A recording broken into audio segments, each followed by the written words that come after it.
Hi friends, இப்போ நம்ம AK64 படத்தை பற்றின நியூஸ் தான் சோஷியல் மீடியா ஃபுல்லாக செம்ம வைரலாக போயிட்டுருக்கு.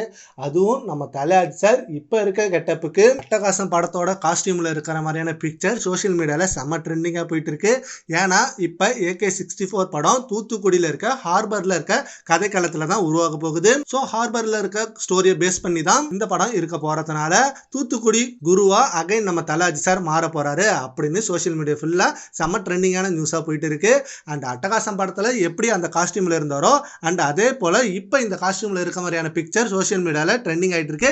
AK ஃபேன்ஸ் அது செம்மையா ட்ரெண்ட் பண்ணிட்டு இருக்காங்க. அண்ட் அந்த பிக்சரும் வேற லெவல் செம்ம மசா இருக்கு. அண்ட் அது எடிட்டர் பிக்சர் தான். ஆதிக் ரவிச்சந்திரன் எந்த மாதிரி சம்பவம் பண்ணுவாருன்னு நம்மளுக்கு தெரியாது. ஏன்னா குட் பேட் அக்லி படம் ஃபேன் பாய் சம்பவமா உருவாக போகுது அப்படின்னு தான் நினைச்சோம். But scene by scene frame by frame செம்ம ஃபேன் பாய் சம்பவமா இருந்தது. ஆதிக் ரவிச்சந்திரன் வேற லெவல் சொல்லி வச்சு சம்பவம் பண்ணியிருந்தாரு.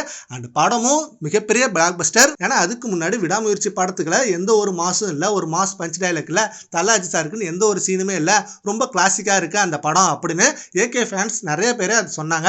பட் அது எல்லாத்தையும் டோட்டலா சேஞ்ச் பண்ணிச்சு குட் பேட் அக்லி படம். சீன் பை சீன் அவ்வளோ மாஸ் வச்சு வேற லெவல் ஃபேன் பாய் சம்பவமா இருந்தது.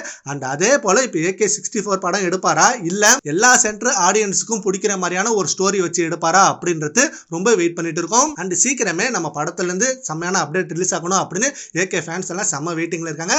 சரி, ஓகே ஃப்ரெண்ட்ஸ், இப்போ இந்த பிக்சர்ஸ் பத்தி உங்க ஒப்பீனியனை நம்ம கமெண்ட் பாக்ஸ்ல கமெண்ட் பண்ணுங்க. Thank you friends.